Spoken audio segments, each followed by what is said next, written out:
right, welcome to the Bedford Area Chamber of Commerce Chamber Vibes podcast. I have a full group here today. We've got every seat in Woody's studio filled today, so this is going to be a really fun episode. I just want to start quickly by talking a little bit about some of the events that we have coming up. We are partnering with Minnick Enterprises next Tuesday, February 28th, to offer a Live to Lead workshop. It's going to be a half-day workshop from 11:30 a.m. to 4:30 p.m., and any of the profits for this is going towards Iron Lives, which is a nonprofit that Monique Minnick helps out with and works with. So we're really excited to be able to offer this to our chamber members. You are going to be able to hear from several leadership development people, and it's just a really fantastic workshop. I was able to attend it a few weeks ago. They did it as a lunch and learn series throughout the week, and all of the speakers were just so amazing, and it really helps you go back to work just inspired with several key takeaways and some easy to implement action plans.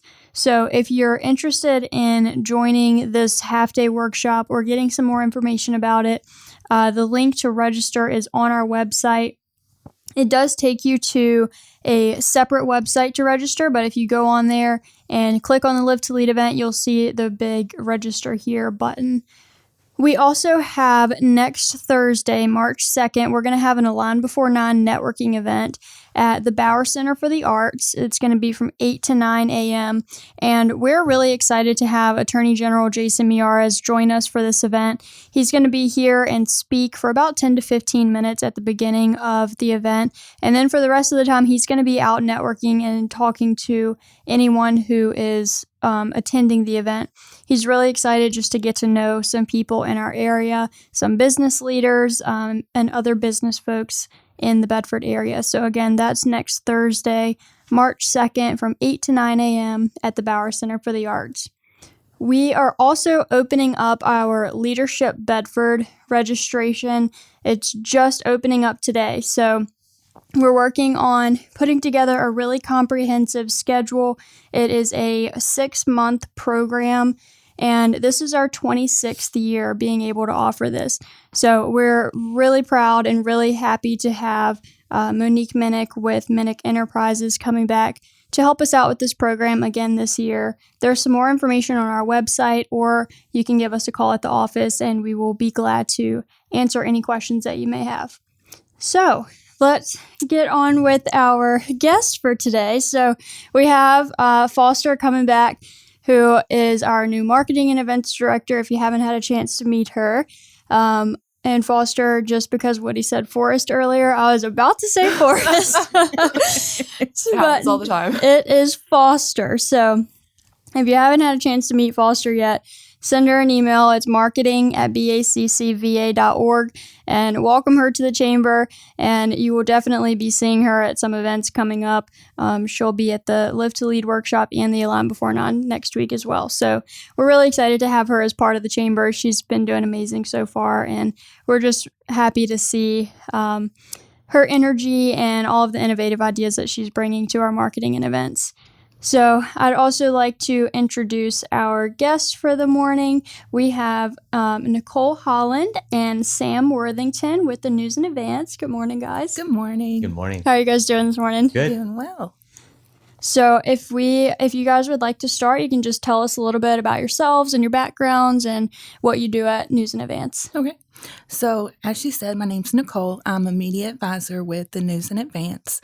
I didn't really have a background in marketing when I started. I started out as an ad assistant doing all the pagination and booking and things like that. But then a couple years ago, I took the leap and became a sales associate. Very nice. Yes, Sam Worthington.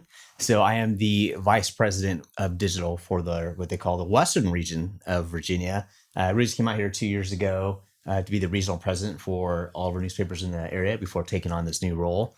My background comes from 25 years of advanced digital advertising, the last 14 years in the Bay Area working in ad tech before Southwest Virginia became home to me. Very nice. Yeah. So I'm just curious, what brought you to Southwest Virginia? Like, were you looking specifically for this area or did it just kind of I happen? wasn't. I mean, it's kind of the way it worked out. Is that I actually love my role that I was in. I was with Bay Area News Group in the Bay Area. I love that opportunity. One of my mentors, Jason Cross, who was at Facebook at the time, I got a call from a recruiter, and the recruiter, he wasn't interested, but he said, talk to Sam. And honestly, if it would have been for Jason recommending that I take that call, I would ignore the recruiter like everyone else. And it just happened to be for this role in this area. And really, after one visit coming out here, it was just such a great feeling from the people, the atmosphere, just everything about it. And now this is home. I tell everyone all the time, no matter what happens, like this is home to me. I'm staying in Southwest Virginia. I feel very blessed and lucky to have landed here. Yeah, it's awesome. I am actually not from Bedford either. I just moved here a couple years ago, but I say the same thing. The people here are just so awesome, and I think of this as my home as well. It's so great. So we have a couple of things that we wanted to talk about with you guys this morning, and the first thing is conversational commerce. So, Sam, are you going to tell us a little bit about that? Have you heard of conversational commerce before? No. I have not heard that term. No. Conversational commerce, it's been around for a few years, but really COVID really heightened what that means.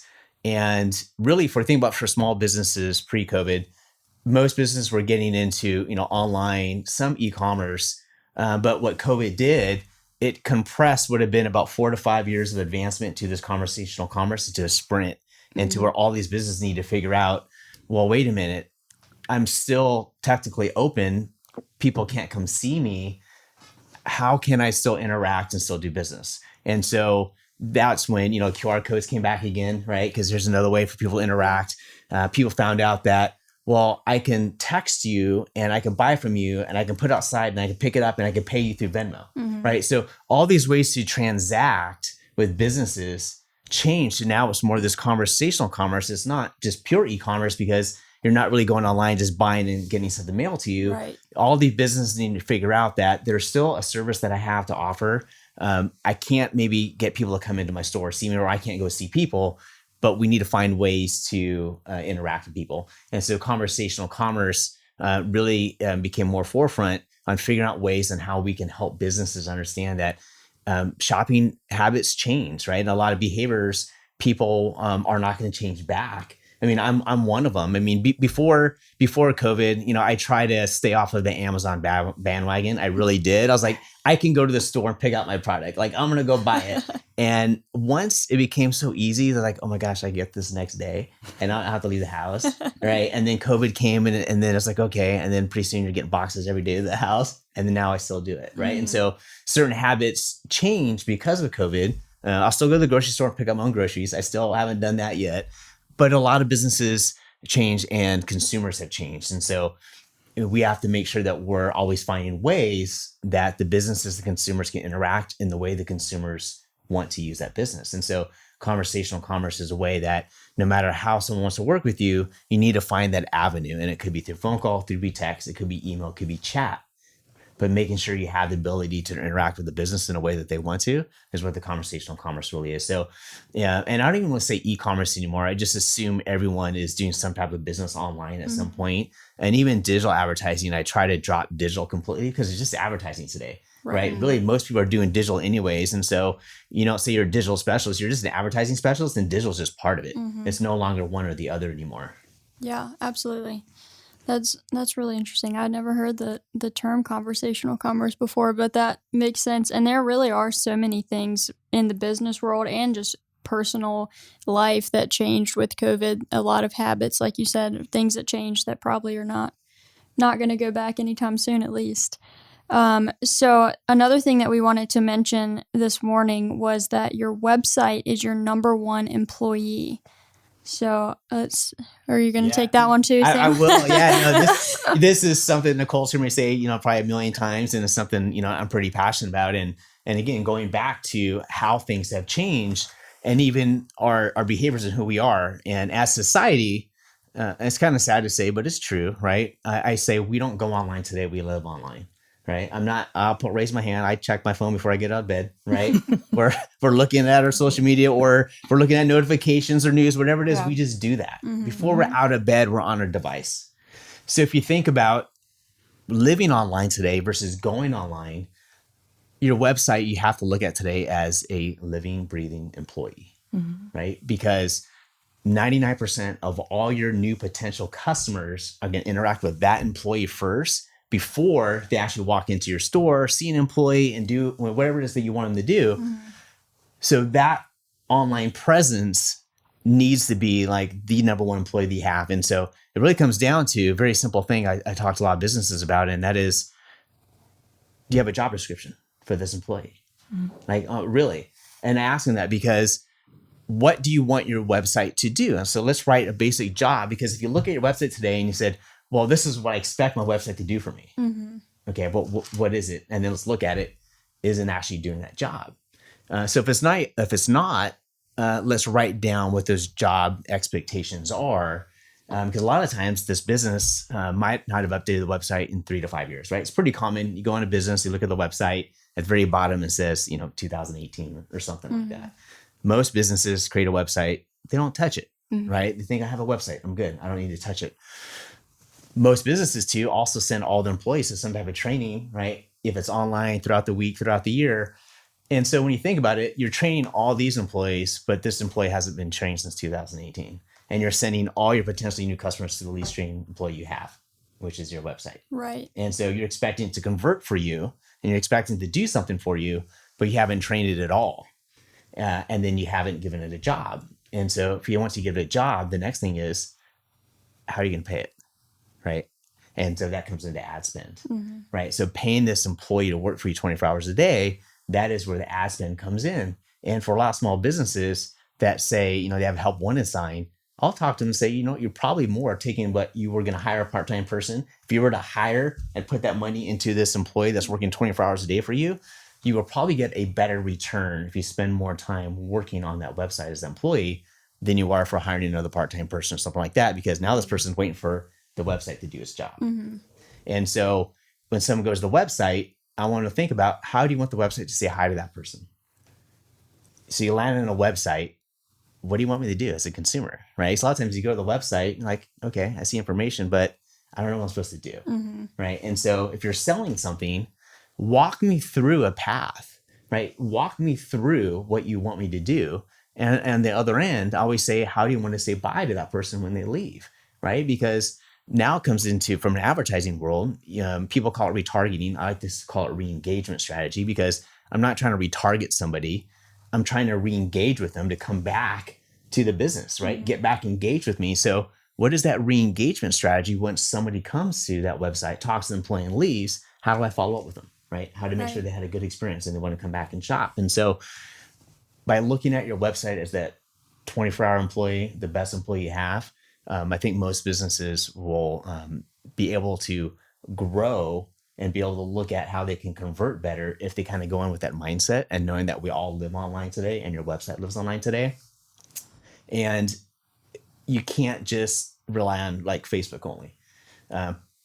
So many businesses I'll see, well, I don't have a website, but I have a Facebook page. That's great. I'm a perfect example of this. I haven't been on Facebook in 10 years. I left 10 years ago. I won't go back. And so you're not going to find me, right? I'm never going to come across your website. And if I do see someone that only has a Facebook website, I'm not going to go look at that business any further than that, if that's all they have. And so you have to make sure that you have a website that anybody can access, and mostly by phone, right? Almost 90% of all the interactions are going to happen on a mobile device. So making sure that it's extremely mobile friendly, mobile interactive is the key thing. So that employee that you have, which is the website, you need to make sure that it's optimized correctly, that you have a job description for it, and then you measure, how it's doing its job, and that comes into Google Analytics, right? And so if you're using Google Analytics and you have goals, it's this simple way for small business to say, this is how I'm going to make sure this employee is doing this job correctly. And that is, we'll set up some basic goals in analytics. Well, let's just set some basic ones up, and then we can measure it. We can track it, because you said this is what you want this employee to do. This is how you're paying it to do that job. But now let's make sure we're tracking it correctly in analytics, so we can always pare things back, right?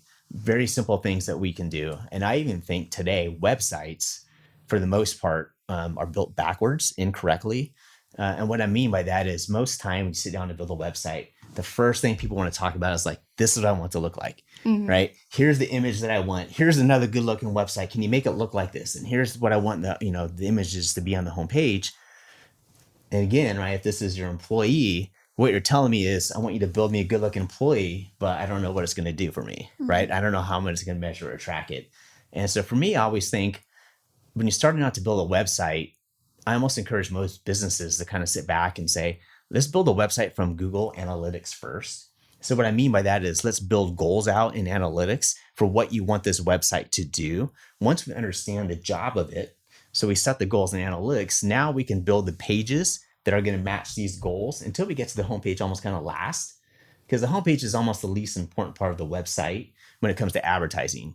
Because you're almost rarely doing any advertising where you're sending people to the homepage of a website, right? Most of it is going to some type of landing page for an offer, a special, whatever it is you're talking about. And so it's not the homepage is not important, but you want to make sure that you have the goals set up. And so you build it backwards to, in my mind, build it from the goals first, and you build the page that matches those goals. And then any type of advertising spend you have, you'll be able to make sure that you're spending it correctly. Right. I think that's a very compelling way to look at what a website and a Facebook page do for a business. I think that a lot of small businesses, especially in this area, they can be very intimidated to try to do that, especially people don't have a lot of like tech background. But if you show them how it can serve them in the long run and what it can do for them and like just the measurements that go into it, I think that's a really cool way to look at it. Now I'm like itching to go back and edit our website.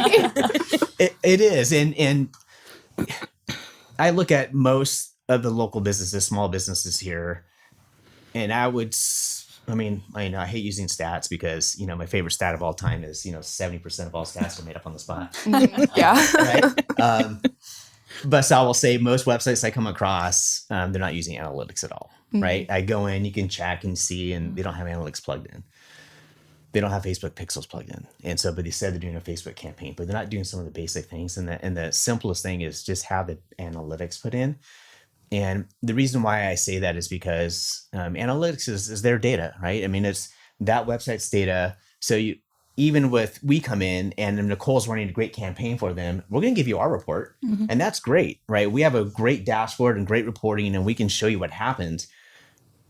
But if you have your Google Analytics, you can also compare it to what's actually happening on your site, not just taking our data. I always believe in using third-party reports, third-party data. Don't just take our word for it. Let's look in analytics, because we might come and go, and then the vendor might come and go, but your data is your data, and you're always going to have a history of it if you track it properly and you set those goals properly. So no matter who you're working with, at the end of the day, your website traffic and your analytics is yours, and you can make sure you can use that. And so a lot of these businesses, they don't have the analytics set up. And so when you kind of ask them what they're doing, they're going to send me a report from a vendor. What the vendor is going to show them is you're up 3,000% over a month. Right? I mean, again, it's really easy to show. It's like, well, you weren't doing anything last month. And so anything you get is going to be a plus percentage over what you did. But unless you sit down and explain that to them, they're not going to understand that. Right. And so, just making sure they really understand what's happening with their business, because as you said, there are so many things that are, being pushed towards these small businesses. Everyone's telling what they do, what to do, and what to spend. You do this and do that and do Facebook. And if they don't know, they're just listening to everyone tell them. And a lot of times they end up not doing anything, right? Or they end up spending money. They're not quite sure. They know, okay, I got some business, so I guess it's working. But I really want people to be smart about it. I really want people to understand what they're spending and be able to track it and just make smart educated decisions on what they're doing. And that's really what Nicole and I tried to do out there in the field is, even if you work with us or not, I just hope that I can at least have them think differently about their business and about their website so they can make better decisions going forward with or without us. I just want to give them that basis of that information so they can be smart business owners. Yeah, that's awesome. Absolutely. So the News in Advance is one of our pinnacle partners every year, and Nicole does such a fantastic job of working with us throughout the entire year. Anything that we need, she is very helpful, and she's there if any of the little questions. I email her Absolutely. all the time. So if any of our chamber members are listening and they want to get in touch with you and want to find out more of what you can do for them, what's the best way for them to do that? The best way would be to call or text my cell phone. It's 423-618-9961. All right. Well, this has been extremely beneficial, I think, for all of our member businesses who are listening. We have around 500 chamber members, and the vast majority of them are small businesses, less than 10 employees or so. So I think this conversation is really going to be beneficial for them. Absolutely. Is there anything else that either of you guys would like to mention before we wrap up? I don't think I so. just say, for everyone that is a current subscriber of local news, thank you. Yes, definitely. It's a tough business to be in. We try every day to make sure that we're highlighting as much local stories that we can. And so everyone that is a current subscriber and has been a subscriber for years, just, thank you for what Absolutely. you're doing. And we'll continue to do our best to serve this community. Yeah, absolutely. Well, thank you again, Nicole and Sam from the News in Advance. And for any of our chamber members that are listening, if you would like to speak further with Nicole, she said her phone number just a moment ago. And if you missed it, you can reach out to us at the chamber and we'll get you in contact with her as well. If you have any questions about the chamber or need to get in touch with us, our website is bedfordareachamber.com, or you can call our office. It's 540-586-9401. And keep a lookout for the next Chamber Vibes podcast.